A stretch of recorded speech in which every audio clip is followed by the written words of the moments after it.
Hi guys, welcome back. So hello to you guys are here mostly for the disease. Hello to you guys are here mostly for Vita Carnis. And special hello to everyone because I'm assuming most of you guys are falling in the middle of that Venn diagram. But to be honest, as much as I do love Vita Carnis, I haven't really watched the second season, so I took a few like clips or whatever, but I did rewatch the first season. I did watch like a lore overview of seasons 1 and 2, because I know that in season 2 there's a bit where it mentions like, oh, like everything we thought about the mimics was wrong. And I'm pretty sure that's more in reference to like their hunting style and their behaviors, not so much like their physical composition. But it very well could be, so you know, we're going to off like season 1 lore and stuff for this video. Yeah.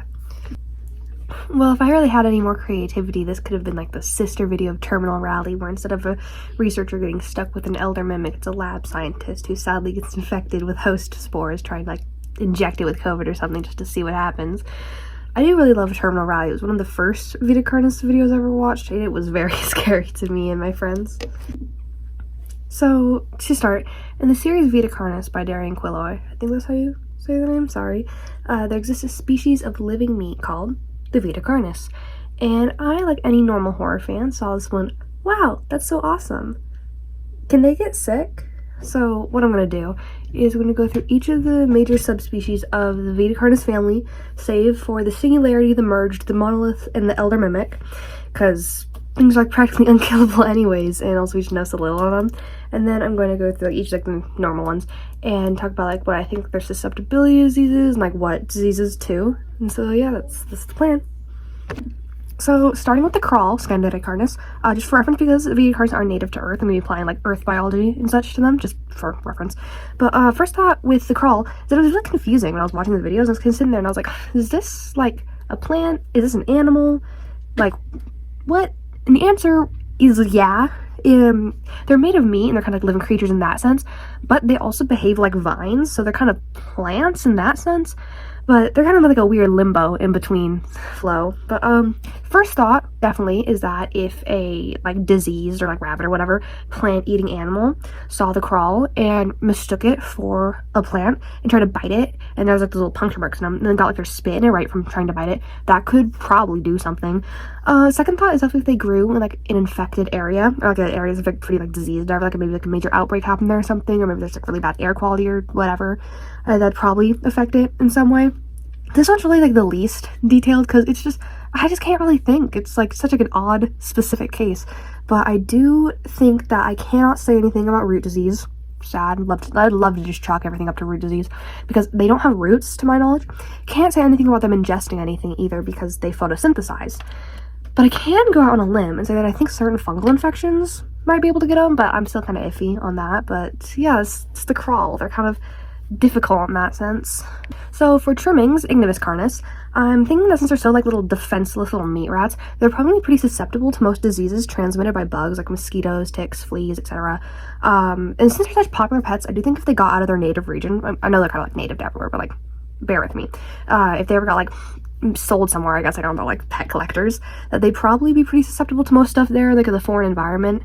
But there's definitely no like death or rot related stuff in there because they eat like rotting meat as part of like their diet, so definitely no like salmonella or whatever, like stuff you get from like raw food, so definitely know that, or nothing you get from like eating rotting food either.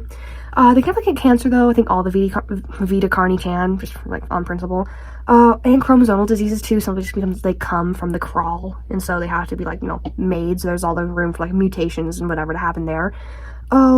If I had to compare them to anything, I'd probably say like a skinless raccoon. So do you think they'll have a lot of really similar diseases available to them?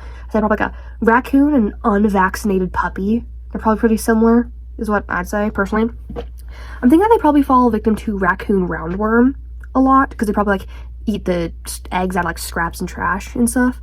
And like maybe canine distemper, but I'm iffy on that one too. But like it's reasonable. It's reasonable enough. I'm also thinking that since they're such popular pets, you know, someone eventually has to have like a veterinary specialist on like trimming pets and such. So maybe, I don't know, maybe make vaccines for the freaking little like skin raccoon trimmings. I don't know. They're kind of cute though. I think I'd like one as a pet if I was in that world. So meat snakes, Vita Carnis, are really annoying. There's a part in their video where in their like informational video where it quite literally says they cannot catch or die from any diseases because they're preserving chemicals in their body. So when I was watching it, I was like, oh, damn, okay, wow, ugh, great. But then I hear the beautiful words that they reproduce via mitosis. And so, there's on the table for all those like genetic mutations, chromosomal disorders, stuff that happens when, you're splitting your code and going into two separate organisms. So that's been all back on the table. So that's wonderful news, right? And I'm thinking, right, okay, well, because their main defense system, in a sense, is their very, strong chemicals in their system, there's probably a pretty decent chunk of code in their genetics, the genetic code, dedicated to those chemicals, right? So if there was, like a genetic mutation, it could very likely hit one of those chemicals, and leave them a bit immunocompromised, these chemicals not exactly working right. And so, on the off chance that happens, there's another off chance the meat snake smells a prey with necrotizing fasciitis, which, in a gross generalization, is essentially your skin begins to rot. It's so generalized, but I don't really want to go into it specifically. And so because the meat snakes never eat live prey, never. That's like a whole thing. They only eat rotting prey. And that's why they're pretty safe to be around with humans, right? Because you're alive. And so if the meat snake were to come across a sleeping prey with necrotizing fasciitis, it could pretty well mistake it for a dead prey, right? And if it then eats it, it's going to become sick not only from eating a live animal, which it doesn't really do, and eating a diseased one, because it is, again, like immunocompromised. That's like the only reason way I can see him getting sick, besides for, like, diseases that stay in, like, the throat, mouth, and eyes. If you're familiar with, like, T-Rexes, sometimes they'll find the skulls, they'll have, like, little holes in the jaw from, like, I believe it's, like, a parasite or something, but that's a disease that mostly stays in the mouth and stays in the throat. So think of stuff like that doesn't get into something fell, that doesn't get into its, like, stomach and digestive tract with all those chemicals. I think that could also affect them pretty well, but again, they canonically cannot become diseased, so I'm playing on some pretty big technicalities right now, but, we try. So the mimics, Trucidatum carnis, it's an odd one to pronounce, they're also kind of annoying because they only eat humans, so they're probably going to have, like, basic resistance to most human diseases, but I still think they get sick quite often, not much less than trimmings, but still decently often, because of just how much they're around humans, especially the social ones, the ones like skin and hair and stuff. The ones without skin, they have no skin, so it's gonna bite them in the ass a little bit, but the ones that have, like, look more human, they're gonna be around a lot more people, but I don't think they become socialized to the point of, like, washing their hands, like getting vaccines or whatever, so they're still gonna be pretty, like, compromised a bit. But, they still hang out around humans a lot. But I wouldn't want to say that they have a similar, like, situation to humans going on, both skinless and skinned mimics. Wouldn't want to say they're similar to humans at all, because, again, their diet consists of, like, only raw meat. So, again, like, no poor food preparation associated disease, like, no salmonella, no, like, raw meat. So they're, like, different than humans in that way. I do think that they could get kuru, though, which is, like, a terrifying concept. On the off chance that a mimic eats someone with sporadic Creutzfeldt-Jakob disease, because the prion type, they could very well develop kuru, which sounds terrifying to think about. But, as you see in a minute, I do think that they share a front with the host on the front of, like, needle stick disease and, like, blood contamination, just because how often they're handling, like, large quantities of blood. If they ever had, like, a gash or a cut or, like, a wound or such, and that blood gets in there, it's going to be a pretty big problem for this mimic. So, yeah, they're kind of annoying. I do think that they have the most capacity, aside from trimmings, they have the most capacity to get diseases. I don't know exactly what types, because they're so different from humans, but so different from any other animal as well. So yeah, that's mimics. So for the host, Imperium carnis, it's kind of in a similar position to the mimic, except we know so much less about them. My first thought right off the bat, though, when watching the video, was that if they're rooted in an area with diseased soil, that could probably affect them pretty bad. I mean, they can move, but if they were to not move, I'd probably, get them.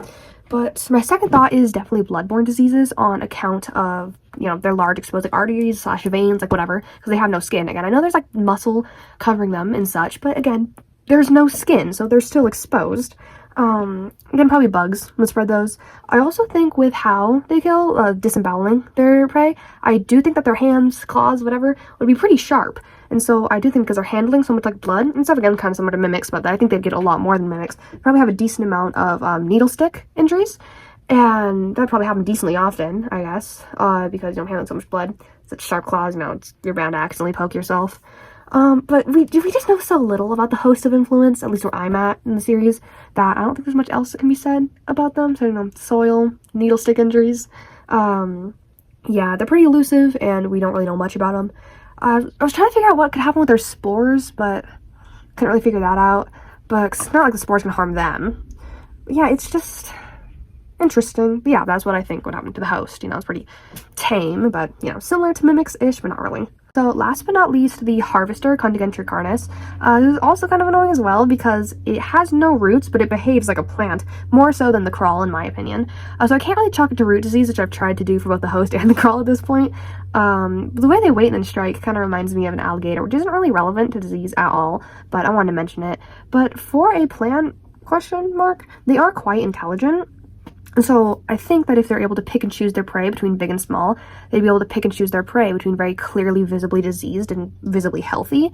But that's really the only way that I'm thinking that they could become diseased. Again, like maybe via bugs, because bugs are kind of just everywhere. And also maybe via like, diseased prey. But also if there was like animal feces near the tendrils when they pull in the food, and there's like feces on it, that'd probably, infect them a bit. But yeah, they are kind of annoying because of just how like specific they are as like a creature. Can't say plant, can't say animal, because they're not really any of those. They're a bit more annoying than the crawl though, because they're so solitary and they only really exist in like North America and that kind of more so Canada area. So it's not because it's a humid environment where like they could get disease via that.